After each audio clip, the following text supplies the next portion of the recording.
Oke, jadi kayak kemarin kan saya sudah share ya kepada teman-teman semua tentang gimana caranya motret pakai smartphone, pakai handphone. Handphonenya pun saya tidak merekomendasikan yang terlalu canggih, terlalu mahal. Intinya handphone seadanya yang sekarang teman-teman miliki. Nah, kalau teman-teman kemarin sudah nonton, sekarang saya kepengen sharingin lagi tentang satu hal yang cukup penting di dunia fotografi, namanya adalah komposisi. Di mana komposisi ini bisa membuat foto atau objek sederhana yang bahkan sejelek ini bisa tampil menjadi seperti ini dan seperti ini. Jadi dia akan berubah wujudnya, akan menjadi lebih stunning, lebih keren, dan lain sebagainya. Tapi sebelumnya, teman-teman lihat dulu slide foto saya berikut ini, karena saya barusan memotret foto-foto stok terbaru buat keperluan sharing saya hari ini, dan juga buat jualan foto di Shutterstock. Stay tune guys!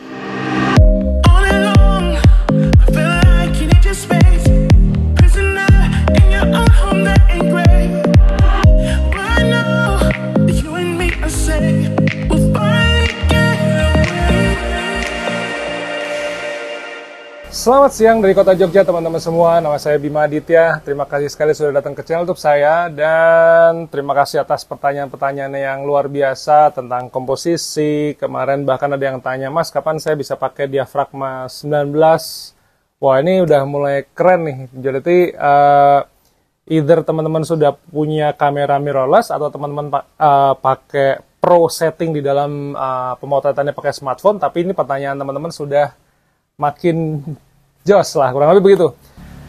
Ada 3 komposisi sangat sederhana yang akan saya sharingin hari ini, dimana 3 ini aja tuh sebenarnya ketika saya tadi memotret rumput itu ya. Jadi di sebelah sana nih ada rumput itu, ya di sinilah. Nah itu sebelah sana ada rumput. Oke ya, itu rumputnya bisa langsung kayak wujudnya tuh berubah, framingnya berubah. Lalu saya tadi juga motret ada daun, jadi saya tuh punya tanaman namanya sirih gading. Saya juga baru tahu bahwa sirih gading tuh bisa sampai sebesar itu. Jadi awalnya tuh saya pikir cuma segini gitu ya. Cuman sirih gadingnya sekarang jadi sebesar gini, saya juga nggak tahu gimana caranya dia bisa kayak gitu. Nah, tapi intinya dengan teman-teman memahami teori fotografi yang namanya komposisi ini, itu tuh teman-teman akan bisa membuat sebuah objek sederhana yang tidak kelihatan keren, bahkan bisa dibilang objeknya buruk, menjadi satu karya fotografi yang sangat cantik untuk dilihat. Bonusnya kita bisa jualan foto di Microstock, di Shutterstock khususnya. Kalau teman-teman nggak suka, nggak apa-apa juga gitu. Jadi teman-teman bisa kayak mengkoleksi foto-foto bagus karya teman-teman semua di Instagram, di mungkin blog misalnya. Dan intinya tuh caranya dapat uang dari fotografi itu nggak hanya di Shutterstock saja. Bahkan banyak sekali lah. Cuman kalau buat teman-teman yang masih kayak kerja kantoran, saya pikir Microstock khususnya Shutterstock ini adalah satu hobi yang selain teman-teman bisa pamerin di Instagram, teman-teman juga bisa berpotensi menghasilkan dolar. Tidak gampang, tapi tidak sesulit membalikkan gunung lah intinya. Jadi ini kita sama-sama satu kali berkarya, fungsinya bisa banyak. Sekarang komposisi pertama yang saya bisa sharingin namanya adalah centralize. Jadi intinya adalah dari kata-kata center atau posisinya di tengah. Dengan begitu saya pengen nyontoin lah salah satunya nih. Ini yang sudah saya monetize fotonya, yaitu adalah foto resort Maladewa. Namanya Luxor Ari Atoll Maldives. Teman-teman kalau ada yang berkeinginan ke Maladewa, teman-teman bisa, ini resortnya yang namanya Luxor Ari Atoll ini highly recommended. Nanti saya taruh linknya di bawah. Siapa tahu teman-teman ada rezeki untuk ke sana, atau teman-teman punya saudara yang mau ke sana. Ini highly satisfied. Nah, kalau teman-teman lihat foto ini itu kan kayak antara langit, laut, posisi resort, jembatan itu kan sebenarnya semuanya kalau ditekuk di flip gitu kan kurang lebih dia tuh kayak posisinya ada di tengah. Jadi kayak sisi ketemu sisi sama gitu. Nah, dari konteks pemotretan hari ini saya mengambil satu foto ya, temanya adalah daun. Yang satu sebenarnya daunnya itu sama, ini daun sirih gading ya. Jadi yang satu saya centralize-nya semua sama-sama di tengah sih. Cuman yang satu flipnya kayak ke kanan ke kiri, yang satu ke atas ke bawah. Jadi foto pertama ini daun sirih gading yang tadi saya bilang jadi segede gaban itu. Lalu yang kedua, ini daun temennya, tapi posisinya saya atur, saya balik lah. Yang tadinya kanan kiri ini jadi posisi flipnya kayak atas ke bawah. Nah, ini namanya posisi centralized. Paling sederhana itu kalau misalnya teman-teman tahu ada dua benda ya, di kanan, di kiri, atau di atas, di bawah, itu posisinya kayak kanan, kiri, atas, bawahnya masih sama. Kuncinya cuman itu aja. Itu namanya centralized. Jadi kayak daun tadi itu kan kanan, kiri, kalau di flip sama jadi satu. Daun lagi atas bawah itu kalau di flip jadi satu. Itu namanya adalah komposisi centralized. Komposisi kedua, ini komposisi sangat sederhana, namanya adalah full shot. Jadi full shot itu intinya kita memotret satu objek yang objeknya itu biasanya mungkin banyak ya. Saya bisa bilang mungkin kayak biji-bijian, kemudian daun, kemudian rumput dan sebagainya. Kopi, misalnya biji kopi. Nah, yang saya sharingin kepada teman-teman hari ini yang namanya centralized adalah rumput. Jadi rumput ini satu bentuknya seperti ini, satu lagi bentuknya seperti ini. Nah, yang kedua ini nanti saya akan jelasin yang ketiga. Nah, jadi teman-teman stay tune. Nah, tadi saya sudah motret rumput, kemudian saya juga sudah motret kayak kisi-kisi angin ya. Sebenarnya kayak di belakang saya ini, cuman saya cari yang lebih lebar. Itu sudah ada, lalu saya juga memotret, jadi teras saya ini kayak ada batu-batu sikat, dulu kalau nggak salah namanya batu sikat gitu ya. Jadi itu saya foto untuk material. Nah, menariknya itu kalau misalnya full shot ini sebenarnya sesuatu yang jumlahnya banyak, kemudian kita foto dari top view, itu menjadi sebuah material atau background and texture kalau misalnya saya di dunia microstock. Ini intinya adalah, ini objek nih. Ini motretnya langsung dari atas, jadi top view. Jadi top view, kita nyebutnya apa ya, kalau di dunia itu namanya flat lay mungkin ya. Kalau di dunia kuliner yang kayak orang ngopi, ada tangannya, ada kopinya, ada cheesecake-nya segala macam. Cuman ini konsepnya hampir sama dengan flat lay, tapi ini top view. Jadi benar-benar 90 derajat langsung pluk gitu. Kuncinya seperti itu. Nah, kalau teman-teman masuk ke dunia microstock, khususnya Shutterstock, ini background ini kayak lifetime. Jadi satu objek yang sekali motret itu bisa untuk selamanya, karena yang namanya rumput itu kan dari mungkin tahun 500 Masehi mungkin ya, sampai sekarang tuh bentuknya tuh kan sama gitu. Jadi makanya kadang ada pembaharuan warna, ada pembaharuan komposisi. Itu yang kadang-kadang saya tuh dulu udah punya stok rumput, kenapa sekarang saya bikin stok rumput lagi, karena background and texture ini lifetime-nya panjang sekali, dan kayak sekali kita motret kayak udah duitnya ntar sampai kiamat lah, insya Allah masih ada gitu ya. Dan itu adalah teori yang kedua, namanya adalah full shot. Teman-teman cobain. Teori ketiga ini rada-rada fotografis nih, jadi rada-rada mikir gitu. Cuman ini yang akan membuat teman-teman bisa memahami teori komposisi ini menjadi lebih baik untuk kebutuhan teman-teman narsisme atau kebutuhan industrial, dalam artian mencari orang di microstock. Namanya adalah rule of third atau teori sepertiga bagian. Jadi sepertiga bagian itu gampangannya adalah ketika teman-teman pakai handphone itu gridnya bisa dinyalain. Jadi grid itu kayak semacam garis-garis, itu biasanya nanti kebagi menjadi 9. Nah, sepertiga bagian itu intinya adalah sepertiga bagiannya dikasih sesuatu atau dikosongin, kemudian 2/3-nya dikasih sesuatu atau dikosongin, bisa sebaliknya. Nah, maka dalam konteks hari ini saya akan sharingin satu foto, lagi-lagi the one and only daun sirih gading. Jadi bentuknya seperti ini. Nah, kalau teman-teman liatin foto ini kan foto sisi sebelah kanan, itu kan daunnya kelihatan besar sekali. Dan di bagian kiri ada daun kayak nyempil gitu. Nah, yang nyempil inilah yang sepertiga bagiannya itu tadi. Tapi dengan begitu, yang ke-expose, ini justru yang area yang jauh lebih besar, 2/3 bagiannya. Saya sekarang akan bawa teman-teman ke objek yang lain ya. Objek yang lain, yang sama dulu deh. Ini sama-sama teori sepertiga bagian, cuman kombinasinya antara daun dan kayu. Bentuknya adalah seperti ini. Nah, ini teman-teman liatin dulu fotonya. Jadi yang ukurannya yang paling besar, space paling besar ini dipakai sama si daun sirih gadingnya. Cuman kalau teman-teman lihat di sisi sebelah kiri, itu tuh ada kayak kisi-kisi angin dari kayu Yang ininya saya mengkombinasikan antara natural dan industrial ya. Artinya dari kayunya itu. Kayunya sih ini by system karena saya pakai auto ya. Jadi makanya kayunya ini kelihatan lebih blur. Cuman inilah teori sepertiga bagian. Nah, contoh ketiga nih. Ini contoh ketiga. Ini yang tadi saya bilangin, saya sama-sama motret rumput. Yang satu tuh seperti ini, yang kedua seperti ini. Nah, yang kedua inilah yang namanya sepertiga bagian. Jadi kalau teman-teman lihat, ini kan sebenarnya sederhana ya. Ada rumput, ada konblok. Cuman rumputnya itu karena udah liar, jadi dia kayak memanjang begitu.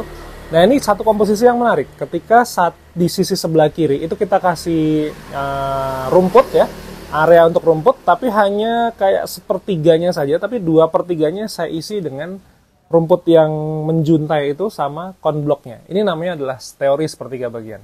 Nah, kemarin kan ada yang tanya, Mas tolong bahas lebih detail tentang komposisi. Nah, komposisi yang saya bisa sharingin saat ini hanya 3 dulu. Karena sebenarnya komposisi itu ada banyak. Kalau misalnya secara teori fotografi mungkin bisa 25. Takutnya kepalanya teman-teman meledak. Artinya itu overload information. Karena sebenarnya hanya dengan 3 komposisi ini, tadi centralize, kemudian teori sepertiga bagian, sama full shot tadi, itu tuh teman-teman sudah bisa memotret untuk keperluan apapun. Teman-teman mau dokumentasi ulang tahun, teman-teman mau acara kawinan, teman-teman mau acara liburan, traveling, teman-teman mau bikin stok fotografi, itu tuh semuanya sudah bisa.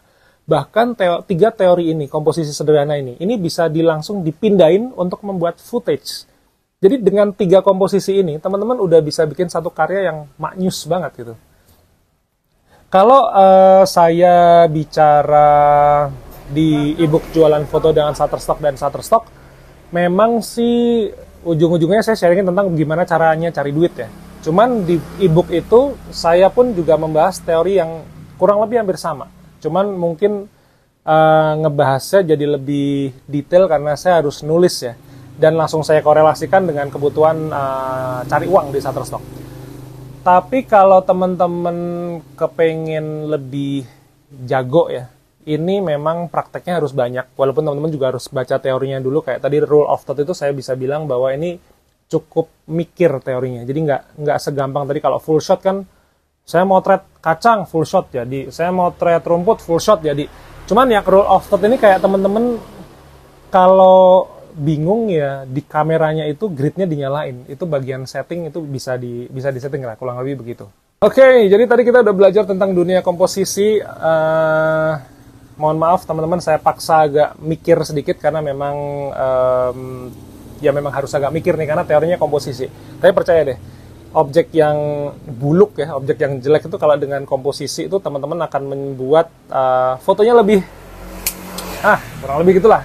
Jadi kalau kopi itu mungkin bukan light roast, tapi mungkin medium to dark atau dark roast. Jadi lebih bold, lebih kafeinnya lebih dijeger gitu lah, kurang lebih begitu. Nah, oke ya, mudah-mudahan hari ini bermanfaat buat teman-teman semua yang lagi mempelajari tentang dunia komposisi. Ingat 3 hal ini aja. Centralize, full shot, sama rule of third atau teori sepertiga bagian. Ini insya Allah sudah akan membuat teman-teman karyanya jadi mak jeleger. Kurang lebih begitu. Teman-teman yang butuh referensi alat foto saya punya alat baru, iPad. Nah, ini iPad-nya iPad 9. iPad 9 itu kayaknya keluaran 2021 kalau nggak salah, zaman pandemi. Saya mau sharingin sedikit tentang bagaimana cara saya memilih iPad 9 ini. Jadi pada waktu kemarin saya datang ke toko, itu kan sebenarnya yang namanya toko itu, kalau sellernya bagus, itu tuh dia akan bilang, Mas, cari aja sesuai kebutuhan. Cuman kalau sellernya money oriented, intinya makin mahal makin bagus. Walaupun sebenarnya kayaknya profitnya tuh nggak seberapa sih. Jadi sama, hitungan margin profitnya tuh mungkin anggaplah misalnya 20-30% sebenarnya sama. Nah, karena saya kebetulan tahu apa yang saya butuhkan, maka yang saya beli itu bukan iPad R5 atau iPad generasi 10 dan lain sebagainya. Ini sebenarnya iPad 9 ini masih cukup jadul karena dia masih pakai tombol di sini. Tapi spek dalamnya itu sama dengan iPad yang 10 generation. Maka dengan mengetahui kebutuhan kita itu apa, teman-teman tuh bisa Ngecake itu kalau dalam bahasa Indonesia apa ya? Menyesuaikan sesuai dengan kebutuhan, itu namanya ngecake. Kleru ora ya? Ya kurang lebih begitulah. Nah, dengan begitu saya bisa menghemat 2 sampai 2,5 juta. Jadi iPad 9 ini harganya tuh kurang lebih sekarang 5 juta sampai 5,7 kurang lebih itulah. Nanti teman-teman bisa cek di bawah kalau mau kembaran juga. Tapi yang jelas iPad ini keluaran 2021 masih pakai tombol, dimana kan kalau orang-orang yang Apple minded ini kan, oh jangan pakai tombol tuh jadul. Buat saya, dengan saya milih yang pakai tombol ini, saya menghemat 2 juta. Nah, ini adalah teori asas rasa cukup. Harapannya, kemarin juga ada yang tanya sama saya, Mas, kenapa motretnya itu tidak raw? Raw itu berat, guys. Nah, dengan begitu, karena saya kebutuhannya untuk kebutuhan microstock yang cuman kayak download begitu, di mana marketnya itu JPEG aja sudah cukup gitu ya. Kecuali saya nanti mau membuat footage yang 4K, itu pun kan harus dipakai dengan alat yang bagus ya. Misalnya saya harus pakai kamera profesional atau mungkin iPhone, tapi iPhone-nya mungkin yang 13 Pro Max mungkin ya itu kayak sensornya jauh lebih besar daripada punya saya sekarang. Ini iPhone X saya juga bisa 4K, cuman saya nggak maksain gitu. Saya jualan footage itu masih pakai yang HD. Jadi HD itu ya $1, $6 itu masih dapat lah kurang lebih begitu. Dan semoga teman-teman juga bisa mengambil inspirasi. Ini kalau iPad aja ya, saya kan tadi sharingin bagaimana kebutuhan profesional saya tuh bisa di downgrade speknya sehingga saya lebih hemat 2 juta. Nah teman-teman, apalagi yang baru mau masuk ini tidak perlu yang terlalu, wah ini pakai bahasa Jawa lagi, ngoyoworo itu intinya overwhelm itu intinya teman-teman kayak kebutuhannya sangat tersier. Nah itu nggak perlu. Jadi pakai saja sesuai dengan kebutuhan teman-teman, sehingga itu akan membuat teman-teman berkaryanya lebih enak, lebih nyaman, lebih berkah, santai, dan nggak pakai utang. Saya nggak peduli sama riba, cuman saya nggak suka ngutang-ngutang gitu karena apa ya? Gini. Saya nggak ngutang itu sederhana. Jadi bisnis itu omsetnya kan naik turun. Sedangkan kalau ngutang cicilannya itu flat. Nah, saya udah pernah kejebak hutang dulu. Jadi sampai sekarang saya nggak bisa ngutang lagi. Saya kena BI checking. Cuman mudah-mudahan ini bisa menjadi inspirasi teman-teman lah. Jadi sesuaikan dengan kebutuhan. So, topik utamanya adalah komposisi. Cuman topik belakangannya adalah tentang saya bagaimana cara memilih gadget sesuai dengan kebutuhan. Mudah-mudahan bermanfaat. Teman-teman silahkan tinggalkan komentar di bawah lagi buat teman-teman yang mau bertanya tentang teori fotografi yang menurut teman-teman kayak jelimet itu apa gitu. Nih, tolong tanyakan nanti. Insya Allah saya sharingin kepada teman-teman di video berikutnya besok pagi jam 5. Stay tune guys.